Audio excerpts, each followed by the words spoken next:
Welcome back to yet another episode of Luther and his might. ഏതായാലും നമ്മുടെ പുതിയ എപ്പിസോഡാണ് ഔട്ട് ഓഫ് ദ ബോക്സ്. നമ്മുടെ ഗസ്റ്റുകൾ വരുന്ന രണ്ടാമത്തെ എപ്പിസോഡാണ്. ഇതൊരു പ്രീ റെക്കോർഡഡാണ്.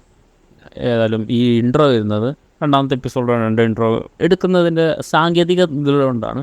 ഏതായാലും ഇന്നത്തെ എപ്പിസോഡിലൂടെ നിങ്ങൾ കേൾക്കാൻ പോകുന്നത് ദ റെലവൻസ് ഓഫ് പോഡ്കാസ്റ്റ്, അല്ലെങ്കിൽ മലയാളികൾ എങ്ങനെയാണ് പോഡ്കാസ്റ്റിനെ അപ്രോച്ച് ചെയ്യാറ്, അല്ലെങ്കിൽ അങ്ങനത്തെ രൂപത്തിൽ നിങ്ങൾ കേൾക്കുന്ന പ്ലാറ്റ്ഫോം പോഡ്കാസ്റ്റ് ആണല്ലോ. അപ്പോൾ അതിനെക്കുറിച്ച് കുറച്ചും കൂടി ഡീറ്റെയിൽ ആയിട്ടുള്ളതാണ്. ഏതായാലും ആ പോഡ്കാസ്റ്റിലോട്ട് നമുക്ക് കിടക്കാം. അതുപോലെ തന്നെ ഇപ്പം നിങ്ങൾക്ക് യൂട്യൂബിൽ 2K ഫോളോവേഴ്സും ഇൻസ്റ്റാഗ്രാമിൽ 1.5 45 എത്ര വ്യക്തമല്ലല്ലോ. അതല്ലാത്ത ഒരു പോഡ്കാസ്റ്റർ എങ്ങനെയാണ് ഞാൻ എൻ്റെ ഒഫീഷ്യൽ അല്ലാത്ത എൻ്റെ പേഴ്സണൽ അക്കൗണ്ടിൽ നിന്ന് ഒരു മെസ്സേജ് അയച്ചപ്പോൾ നിങ്ങളത് എങ്ങനെ, അല്ലെങ്കിൽ നിങ്ങൾ എന്തുകൊണ്ട് ഈ ഒരു പോഡ്കാസ്റ്റിന് നിങ്ങൾ ഓക്കെ, അല്ലെങ്കിൽ നിങ്ങളുടെ ലൈഫിലൊരു സമയം പ്രത്യേകിച്ച് നിങ്ങളുടെ റെസ്പോൺസാണ്, നിങ്ങൾ ഒരുപാട് സംസാരിക്കുന്ന ആൾക്കാരാണ്. അപ്പോൾ വൈ, അല്ലെങ്കിൽ നിങ്ങൾ എങ്ങനെ അതൊരു തോന്നി? പൊതുവെ എല്ലാവരും ഒരു മടി പിടിക്കുന്ന ആൾക്കാരാകുമ്പോൾ ഈടാ ഞങ്ങള് വലിയ സംഭവം ഒന്നല്ലടാ. ഏതായാലും ഇഷ്ടപ്പെട്ടു അങ്ങനെ പറഞ്ഞ. I felt like a celebrity for a moment. താങ്കളുടെ വിലപ്പെട്ട സമയം എന്തൊക്കെ തന്നു എന്നൊക്കെ പറഞ്ഞപ്പോ അങ്ങനൊന്നുമില്ലടാ. ഒന്ന് പറഞ്ഞാ വി ആർ ലൈക്ക് ഗ്രോയിങ്. നമ്മളിപ്പോഴും എസ്റ്റാബ്ലിഷ്ഡ് ഒന്നല്ല, വി ആർ സ്റ്റിൽ ഗ്രോയിങ്. പിന്നെ മെസ്സേജ് കണ്ടപ്പോൾ ലൈക്ക് ഞാൻ എൻ്റെ മെസ്സേജ് കണ്ടപ്പോൾ I went through your podcast. അപ്പം എനിക്ക് ഇഷ്ടപ്പെട്ടു, കൊള്ളാം, അടിപൊളി. സോ ഐ ടോൾഡ് സയാൻ ഇങ്ങനെ ഒരു സെക്കൻഡ് പറഞ്ഞാണ് what to do. അപ്പോൾ സയാൻ വാസ് ലൈക്ക് സെറ്റാക്ക, നോ സീ. പിന്നെ നീ നോമ്പിൻ്റെ ആ ടൈമിലായിരുന്നു ചോദിച്ചത്. അപ്പോൾ വേറെ ലൈക്ക് നോമ്പൊക്കെ കഴിഞ്ഞ് ഒന്ന് സെറ്റായിട്ട് ചെയ്യാരിച്ച് അങ്ങനെ വി സെഡ് യെസ്. എല്ലാവരും ഞങ്ങളങ്ങനെ ബിസി, ഞങ്ങളെ DM ഫ്ലഡിങ് ഒന്നും തന്നെ. ഞാൻ എന്റെ പേഴ്സണൽ അയച്ചപ്പോ നിങ്ങൾ എങ്ങനെ കണ്ടു നാട്ടിലൊരിക്കലും ഒരു മെസ്സേജ് പുറത്ത് പറയല്ലേ. കൊറേ മെസ്സേജ് വരലുണ്ട്. ഞങ്ങൾ ഒരാളെ ഹയർ ചെയ്തിക്കാണ് DMs ഒക്കെ നോക്കാൻ വേണ്ടിട്ട്. അപ്പൊ അങ്ങനെ ഞങ്ങളെ സ്റ്റാഫ് വന്ന് പറഞ്ഞു ഇങ്ങനെ ഒരു സെക്കൻഡ് മെസ്സേജ് അയച്ചാണ്. അപ്പൊ ഞങ്ങൾ ഷെഡ്യൂള് നോക്കി ഒരു ഡേ പറഞ്ഞു. ഷെഡ്യൂൾ ചെയ്തു. പിന്നെ അതേപോലെ തന്നെ ലൈക്ക് നമ്മളെ ഷമീർക്ക, അല്ലെങ്കിൽ ഷമീർ പറഞ്ഞു ഞാൻ പോഡ്കാസ്റ്റ് കേൾക്കാറില്ല എന്ന രൂപത്തിൽ. അപ്പം ഈ മലയാളികൾ റേഡിയോ ലാമത്തൊക്കെ RJസിൻ്റെ വോയിസ് കേൾക്കാൻ വേണ്ടി ഇപ്പോൾ നമ്മളെ ജോസ് അന്നുകുട്ടി ജോസ് പോലെ, അല്ലെങ്കിൽ അങ്ങനെ ഒരേ ഫാൻ ഫേവറേറ്റ് ആൾക്കാരുണ്ട്. അപ്പം അങ്ങനെ ഒരു ഫാൻ ഫേവറേറ്റ് അവരും ലൈക്ക് ബോട്ടം നിന്നാണ് മേലോട്ട് എത്തിയത്. അപ്പോൾ ഇതേപോലെ ഈ നമ്മളെ പോഡ്കാസ്റ്റുകൾക്കൊക്കെ ഇതേപോലത്തെ കാലത്ത് വ്യൂവർഷിപ്പ് കൂടും, അല്ലെങ്കിൽ മലയാളികളും ഇത് നിങ്ങൾ പറഞ്ഞല്ലോ പോഡ്കാസ്റ്റ് കേൾക്കാൻ ഇന്നതാണ് ആൾക്കാർ അതിലോട്ട് എത്തിച്ചേരും തോന്നുന്നുണ്ടോ? അതോ ഇപ്പോഴും മലയാളികൾ എന്താ ഇത് ഒരിക്കലും ഇൻ്റർവ്യൂ അല്ല, വേറെ ടോക്ക് ഷോ അല്ല, മനസ്സിലായി. മേബി. മൈ പോയിന്റ് ഈസ് നമ്മളെ നാട്ടില് എല്ലാ ട്രെൻഡും വരും, but we are always late. For example ഒരു കോവിഡിൻ്റെ ഒരു 1 year മുന്നേ മലയാളത്തിൽ യൂട്യൂബേഴ്സേ ഇല്ല. പക്ഷേ ഇപ്പം ഹിന്ദിയിലാണെങ്കിലും അല്ലെങ്കിൽ പുറത്താണെങ്കിലൊക്കെ യൂട്യൂബേഴ്സ് അത് വൺ എസ്റ്റാബ്ലിഷ്ഡ് ആയിരുന്നു. അതെ. പിന്നെ മെല്ലെ മെല്ലനെ യൂട്യൂബേഴ്സ് വന്ന് പിന്നെ കോവിഡൊക്കെ തുടങ്ങി. ഇപ്പൊ ഫുൾ യൂട്യൂബേഴ്സിനെ തട്ടി തടഞ്ഞ് നടക്കാൻ വയ്യ. അതേപോലെ തന്നെ പോഡ്കാസ്റ്റിങ് ഇപ്പോൾ US, ഓസ്ട്രേലിയ, UK, പിന്നെ കുറേ ഹിന്ദി പോഡ്കാസ്റ്റുകളൊക്കെ ഉണ്ട്, ഭയങ്കര എസ്റ്റാബ്ലിഷ്ഡ് ആയിട്ടുള്ള ഒരുപാട് ലിസണേഴ്സൊക്കെ ഉണ്ട്. പക്ഷെ നമ്മളെ മലയാളത്തിൽ ആൾക്കാരിങ്ങനെ ഇൻട്രൊഡ്യൂസ്ഡ് ആയി വരുന്നുള്ളൂ. ഇപ്പോൾ കാർത്തിക് സൂര്യ അല്ലെ ധന്യവർമ്മ അങ്ങനത്തെ ആൾക്കാരൊക്കെ ഇങ്ങനത്തെ ഷോസൊക്കെ ചെയ്തിട്ട് ഇങ്ങനെ ഇൻട്രൊഡ്യൂസ് ആയി വരുന്നുള്ളൂ. പക്ഷെ ഒരു 1 year കഴിഞ്ഞാൽ ഐ എം ഡാം ഷുവർ എന്തായാലും കുറേ ആൾക്കാർ വരും. കാരണം ഞങ്ങൾ തുടങ്ങിയ ടൈമിൽ കാർത്തിക് സൂര്യ മാത്രമേ ഉള്ളൂ, പിന്നെ കുറച്ച് ഞങ്ങളെപ്പോലത്തെ ആമച്ചർ പോഡ്കാസ്റ്റേഴ്സ്. പക്ഷെ ഇപ്പോൾ കുറേ സെലിബ്രിറ്റീസ് ഇതേപോലെ പോഡ്കാസ്റ്റും കാര്യമൊക്കെ തുടങ്ങി. കാരണം അവരിതിൻ്റെ ആ ഒരു ഓപ്പർച്യൂണിറ്റി മനസ്സിലാക്കുന്നുണ്ട്. അങ്ങനെ പോഡ്കാസ്റ്റും നമ്മുടെ മലയാളികളിൽ സുപരിചിതമാവും. ഇനിയും കുറേ മലയാളം പോഡ്കാസ്റ്റേഴ്സ് വരും. So it's gonna B A hit for sure. അതെ, വൈകി വന്നാലും ആ വേവ് വരും തന്നെ ചെയ്യും. വരും. അതെ, അതെ. ഇനിയിപ്പോ കാണുന്ന മെയിൻ സ്ട്രീം യൂട്യൂബേഴ്സ് ഒക്കെ ഉണ്ടല്ലോ മലയാളത്തില്, അവരൊക്കെ ഇനി സ്ലോലി പോഡ്കാസ്റ്റ് ഭയങ്കര സസ്റ്റൈനബിൾ ആയിട്ട് ക്രിയേറ്റ് ചെയ്യാൻ പറ്റുന്ന ഒരു സംഭവം എന്നൊക്കെ മനസ്സിലാക്കി അവർ അതിലേക്ക് ഇങ്ങനെ ചാടി വരും. ഇപ്പം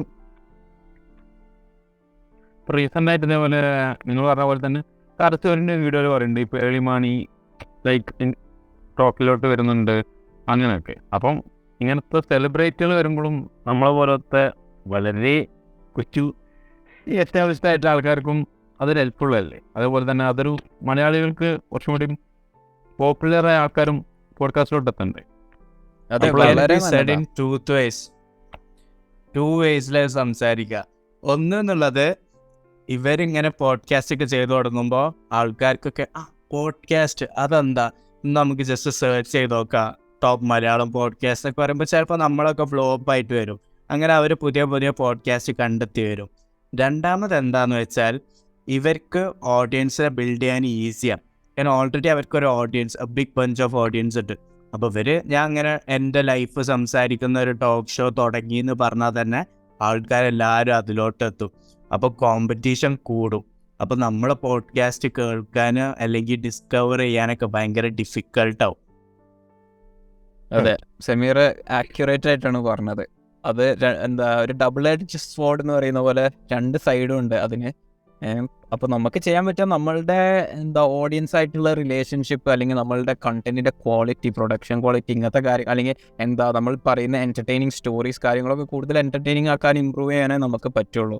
എന്നാലേ ആൾക്കാർ വന്നുകൊണ്ടിരിക്കും. അപ്പം at the end of the day competition എല്ലാവരെയും ഇമ്പ്രൂവ് ചെയ്യാൻ പ്രോത്സാഹിപ്പിക്കുന്നതാണ് ഞാൻ വിശ്വസിക്കുന്നത്. അതുപോലെ തന്നെ നിങ്ങൾ പോഡ്കാസ്റ്റ് കൊണ്ടുപോകുമ്പോൾ നിങ്ങളെങ്ങനെയാണ് നിങ്ങൾ ഓഡിയൻസ് ബേസിനായിട്ട് കണക്ട് ചെയ്യുന്നത്? പലപ്പോഴും നമ്മൾ നല്ല ക്വാളിറ്റി സാധനം ചിലപ്പം ചെയ്തേക്കാം, ചില റീച്ച് ആവാത്ത അവസ്ഥ വരും. പലപ്പോഴും നിങ്ങൾ എന്തായിരിക്കും ഇതിൻ്റെ ഒരു ഫോർമുല പോലെ പറയാൻ പറ്റും? നിങ്ങളുടെ ഓഡിയൻസിന്